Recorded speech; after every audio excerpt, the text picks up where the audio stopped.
各位来看一看下一对情侣的情况吧，很有意思。来，我第一眼见到他我就喜欢上他，我想尽了各种办法，用了1年多的时间，终于把他追到手了。他老说我不着正调啊，不务实，我真的不知道他为什么要跟我分手。现在在外边发展的越来越好，是我感觉有点配不上我了。但是我感觉他要是这么放弃我的话，以后肯定会后悔。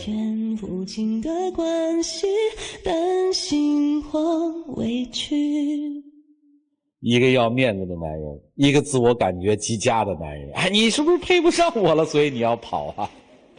那到底是女孩配不上他，还是另有其因呢？来，各位用掌声请出他们。男主人公大致31岁，来自吉林，职业销售，学历大专。女主人公晴晴26岁，也是来自吉林，她的职业是文员，学历是大专。来，有请两位。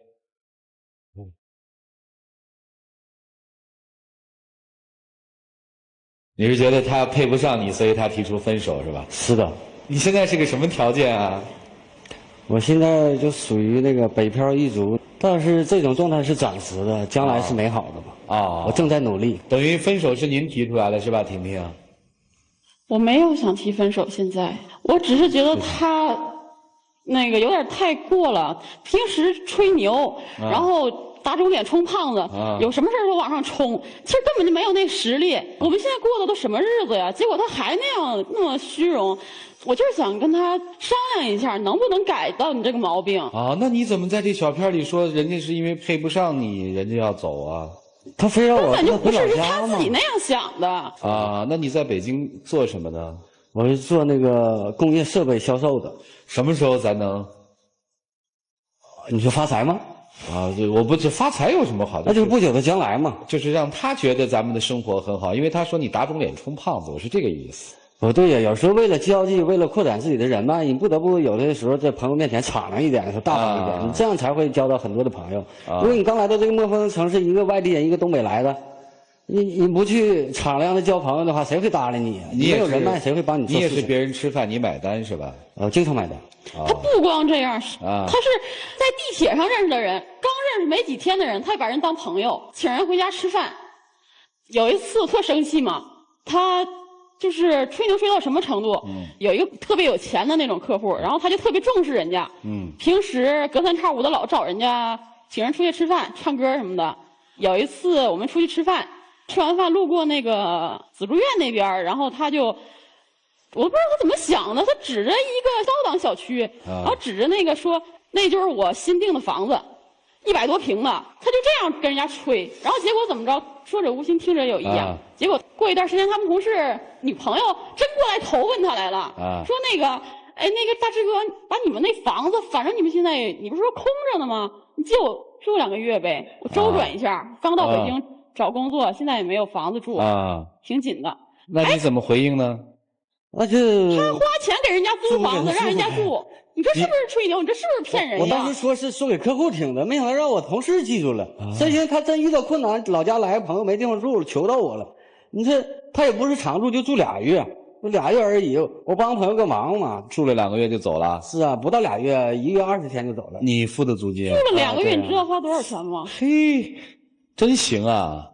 他不光这个，平时特虚荣，知道吗？就不是也没挣那么多钱，实际上他就上楼一个人晒，完全是一种正常的都市里面的时尚的生活方式嘛。没人搞我自己的微博。他在微博里面晒什么呀？来看看啊，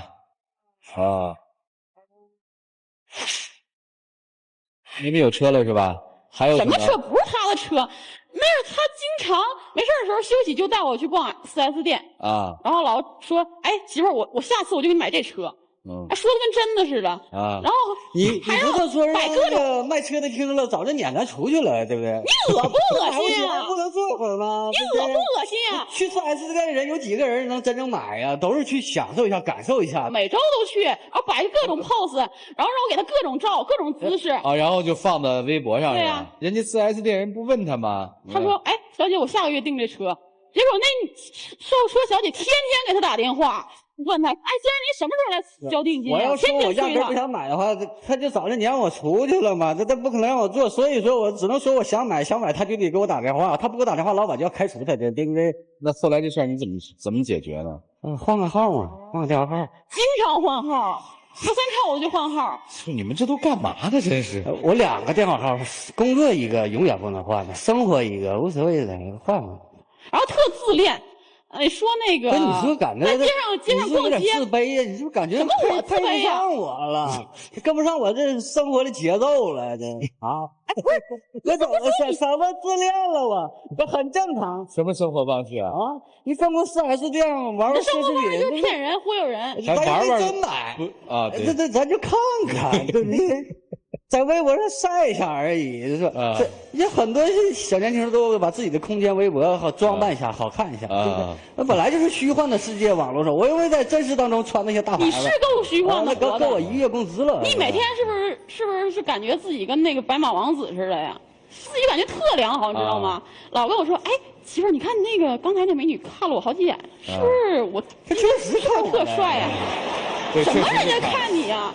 人家根本没看你好不好？你在我旁边，他还敢看我吗？对不对？我们楼下那奶茶店嘛，啊有一个奶茶店，然后平时经常去那儿喝奶茶，一杯奶茶送一张那个卡，集齐10张卡，然后可以换免费喝2杯嘛。啊然后那次我跟他去换去了，然后他非说人家奶茶妹妹看上他了才免费请他喝的，这多恶心呀你！跟我说这话，你没发现那珍珠豆都给多了吗？照别人多吗？你得了吧你！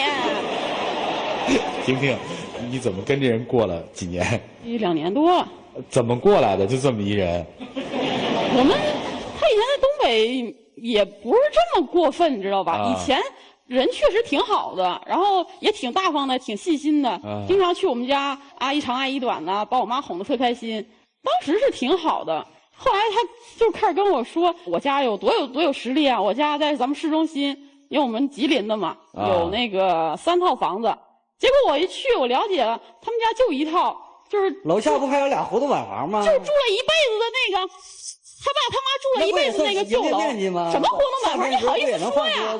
没事就放点你家废弃品放那儿。你这都考察了，你还不离开他呀？我也不是那么图他钱呀，图他家条件好才跟他在一起的。我就觉得人好就可以。我想着能不能跟他在一起了，他能踏实点好好工作。那他工作认真好吗？踏实吗？在老家工作也是那样，吊儿郎当的一天。不，我老家那个工作我没法上进，那个工作就是老白板8个点，我干到60岁还是那个样子，我还怎么上进呢？这是个很残酷的现实啊！什么现在我身边的现实啊？什么现实啊？那现实就是进4S店，坐在里面拍个照片，那就是现实吗？我感觉这生活的很开心呢。你开心开心是吧？你开心，我可不开心。你天天把工资都花得一干二净的，还得跟人借钱去出去冲他还借钱冤大头，那当然得借钱了。我不说千金散去还复来吗？你投机不得投入点吗？你先不去花钱，那谁会来搭理你？谁会来把财路送给你呀？你得先去交朋友啊，对不对？叫大志是吧？广交朋友是我成功的基石啊，对不对？这谁教的你啊，大志？我身边朋友都这样，都这么玩啊，天天。如果他现在要求你不这么玩了，你还这么玩吗？他就想带我回家啊，让我跟他一起回老家结婚，去过那种小生活、小日子。我现在我工资比原来老家的工资翻了5、6倍啊！你现在一个月挣多少钱？方便说吗？没什么不方便的。这个我做的业务工作，刚开始的时候也就是4、5千，现在已经达到1万多、1万4、5左右啊，那不错呀。是实际收入吗？不够他花的呀。确实能挣1万4、5是吧？我也不知道，反正从来没剩下过钱每个月。那钱呢？那当时我用着了嘛，维护客户关系。对，那你给我们描绘一下你未来的美好生活是叫大生活是怎么样的？你不想回去过小日子？我就想在北京给他买一套像他老家一样大的房子。多大？最起码得150平以上嘛。哦，你们老家有150平的房子？在北京3环内。在北京3环内是吧？对，如果你要搬到5环外的话，那就不叫来北京发展，那到北京郊区去发展了，那就失去有来北京的意义了。啊，行，这个计划大概多少年完成？我打算在5年内完成。靠什么？就靠我不断的工作，不断的找新的财路，我曾经刚来的时候，曾经每天同时做4个工作。他还挺努力的哈。刚开始来的时候，他本来说北京有一个特有钱的亲戚，让我跟他来投奔，说什么人家自己开公司的，我们到这儿来又给我们安排工作，又给我们有房子给我们住，有车给我们开，结果我到这儿来，又是他吹牛的。当时我俩来那几天差点露宿街头了。我家亲戚不是出国了吗？你还在那儿编？你现在你敢不敢当着大家面承认，你根本就没那亲戚？他对你怎么样？一开始挺好的，现在我觉得也不怎么好了。我觉得嘴里都没一句实话，老忽悠我。那不叫忽悠，那叫善意的谎言。什么善意的谎言？我是为了引导你跟上我的步伐，逐渐的快速融入到这个城市生活当中。你再引导我就跟你跳下深渊了。不要老想着赚钱回家去买房子回家的生活，我们要扎根在北京，做北京人，在北京生活，这就是我们的将来的家。你当时想的挺好的，可是现在怎么样啊？努力嘛，对吧？刚来1年就想回去了，这。大志，说句实话啊，我快绷不住了。你们来吧，我也不想问了。这个状态大家都看到了，我不知道是什么害了你，让你有很多错误的认识。来，我们听听老师们的看法。来，一起进入丘比特问卷。满腔的豪情壮志啊，其实所有的功夫都在嘴皮子上面，什么事儿都干不了。你看你现在好像整天忙忙碌碌的，内心很苍白，心里有多少自卑，嘴上才会有多大的谎言。人生有多么的苍白，才会把自己伪装的多精彩。你为什么会变成这样，你知道吗？我这么做是为了适应我现在的圈子，我不是说非要去买这种豪车。你这句话说的对了，你发现跟不上这边的节奏，慌了，自卑了。你说你害自己就好，不要害人家姑娘。平白无故把人家姑娘带到北京过这种生活，你说你那个跟人家说有亲戚到北京来露宿街头，对吗？我告诉你，其他你什么都别说。刚才我就记住一句话，你说你1个月挣14000、5000，每个月交1万块钱给媳妇儿，行不行？那你说我1万交给他，我这房租要不要付？房租他付，还有生活费呢，所有花销。你5000块钱还不够吗？那请问老师，你日常跟客户应酬一场需要花多少钱呢？一个月需要应酬几场呢？我4、5千块钱够吗？我怎么去维持客户关系呢？我手里就4、5千块钱一个月。来，过来，我来回答你的问题。4、5千块钱够应酬吗？我想回答你的是，对你来说就应该够了。为什么这么说？很简单，我们到底挣多少钱，我们才花多少钱啊？我不能说我1个月挣14000、5000，我拿2万块钱我去应酬去了，然后指望这种应酬能够产生一个更大的效应。我从来不相信这样的事情。我自己认为，反正过日子的账是这么算的。有个家在那儿呢，每个月要给家里多少钱，剩下是我们去拿来用的钱。家里的钱1分都不给，那你别要家了。就陆琪老师说的，你自己去做，你害人干嘛呀？我觉得你现在最大的问题在什么地方？虚荣心在作祟。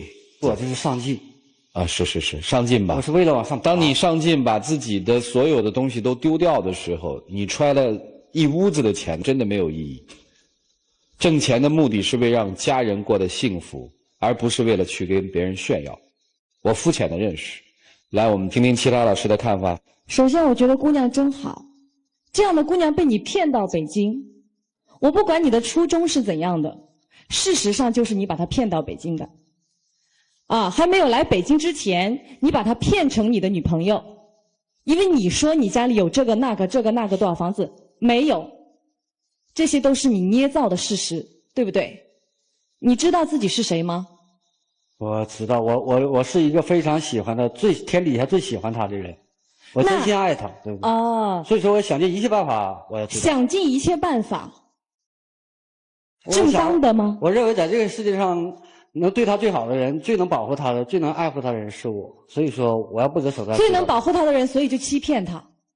那只是善意的谎言，一些方式上的选不择手段。我觉得你还活在空中呢，你飘忽着呢，你还没有落地呢。你在晒出那些车的时候，你出于什么样的心理？告诉别人，大家看，那是我的新座驾，这是什么样的心理？那是都给外人看的，做给外人的。你没钱就没人搭理你啊！如果你所有的朋友都是要用钱去交的话，不交也罢。真正的朋友，你要一直去坚持的，是在你最普通、最平常的时候一直陪伴你的，那叫你的朋友。你有钱了，蜂拥而上的，那不叫朋友。还有就是，姑娘很好，这样的女人娶回家，哇！我要是男人，我觉得挺好的。我怎么感觉他一点也不理解我现在的？一个女人能够完全不计较你骗了她，你骗了她骗了这么久，她还能跟你过下去，我佩服她。所以说我很珍惜他，我想挽留他，不想让他回去。那就赶紧找到自己是谁，我是谁，我在干什么。价值观已经完全扭曲了，其实挺可怕的。我觉得，这个女孩真的对他挺好。坦率的来说，我是比较理解你，但我想说，虚荣就算了，别太虚伪；自大就算了，别太自狂。我们先说到虚荣，有钱的人无需证明。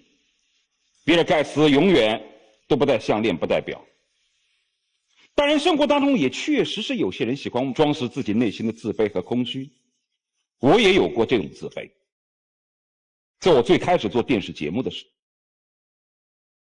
候，我还记得第一次做嘉宾的时候，因为印象当中嘛，这个好多嘉宾不是前呼后拥嘛，我们会有自卑，很正常的。所以我跟我妻子说，要不咱也捯饬一下，是吧？虽然没什么钱，多多少少还得有点面。虽然我信我有才，但是人毕竟是世俗的。但问题是，我在装扮自己的同时，我知道我是装出来的，我知道自己有几斤几两，我知道贴在我身上的标签是为了装饰我，让我不断努力前行的。你最可怕的是什么？虚荣一点没有问题，就像前面的那个广哥，他虽然虚荣，但他是有多少钱就掏出来，他不造假，你造假。有一种人是虚荣虚伪，还有一种人是自大幻想，你两者二合为一。我两大项汇集到一起了，这不应该是精品吗？你拉倒吧，这在心理上是一种严重的倾向，自大狂想症，确实是有这样的人。但我想说的是，还好，你还蛮勤奋。虽然你喜欢吹牛，但他毕竟在努力着，他并没有像有一些大老爷们儿成天说自己在努力，但根本就不动手。这是你的优点。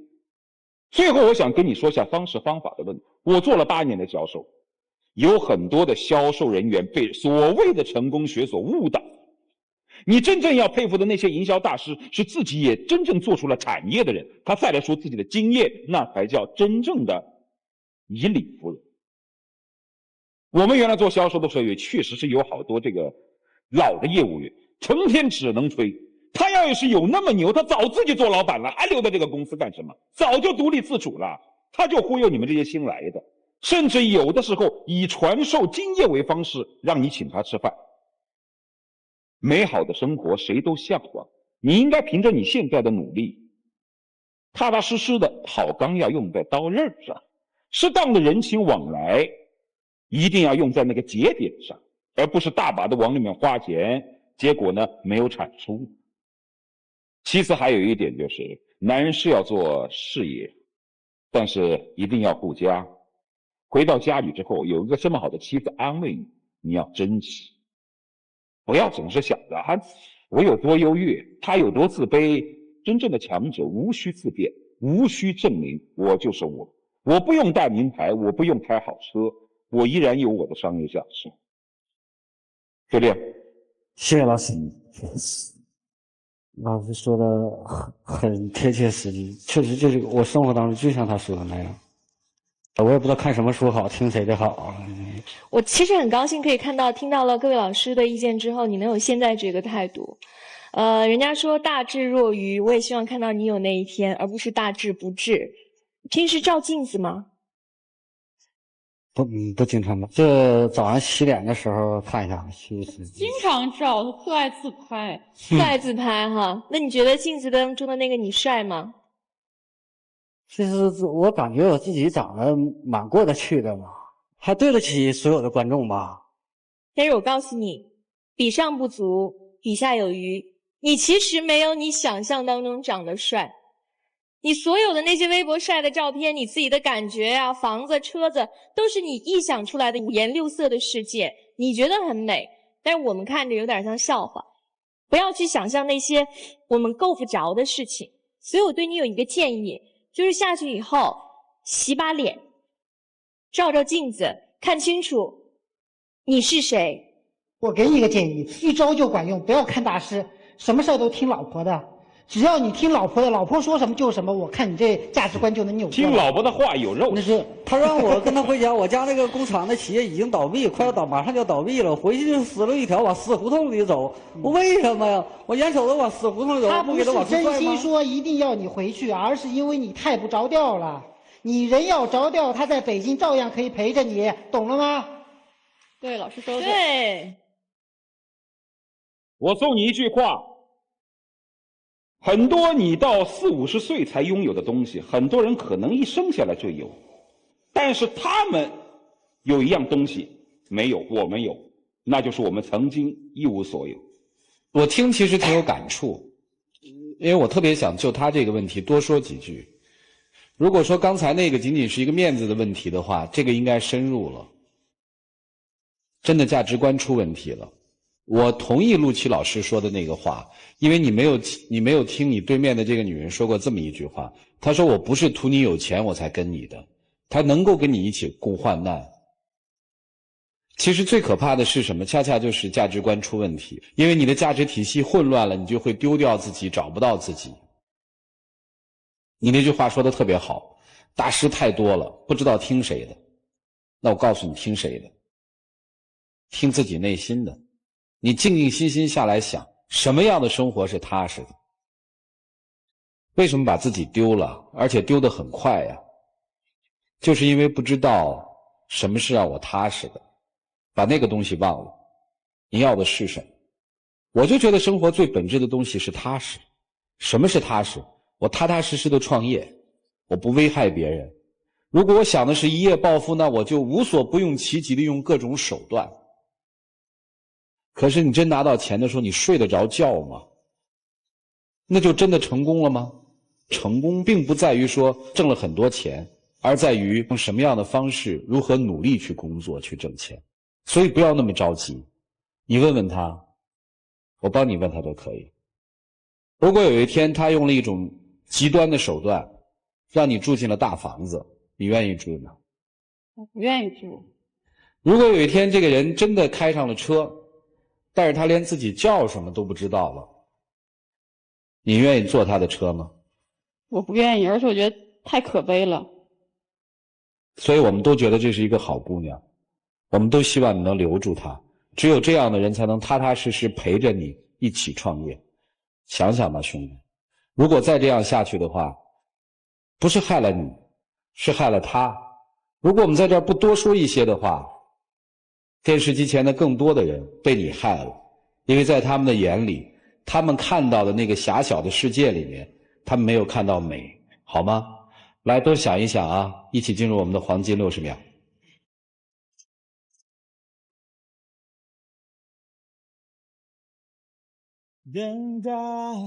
老婆留下吧，我以后一定踏踏实实的工作，把工资每个月工资全都交给你，需要用的时候每次向你申请，这样好吧？真的会这样吗？真的会的。我再不去搞那些微博，每天下班，要么我就回家，如果实在待不住的话，我想跟你一起摆个地摊儿，还像咱俩刚来的时候那样，能和你在一起比现在好。那个时候咱们也挺开心的，而且心里觉得特别踏实。所以说我现在想也不搞一些乱七八糟的这些东西了，一些让你反感的事情我都不想做，和我一起留在北京，好吧？看你的表现吧。那跟我回去吧。你有点勇气，你把他拉下来嘛，拉到中间来嘛。我看到这一幕的时候，其实我挺感动的，多好的女孩！来，我们那个金童玉女呢，赶紧请上来。来，有请啊！胖哥又来了，来，胖哥，这是我最喜欢的一个，就是他们这对儿，谢谢啊，请回。感谢杰利亚为本节目嘉宾订婚提供的一个套装礼盒，他们那句话挺好的，爱要有你才完美。来，请站在中间。那主持人，我以前在老家都求过婚了，再求。美女借手指头一用呗。得，这是很庄严的，很神圣。当然，你可以有你自己的方式。来，我们一起来见证这个时刻吧。来，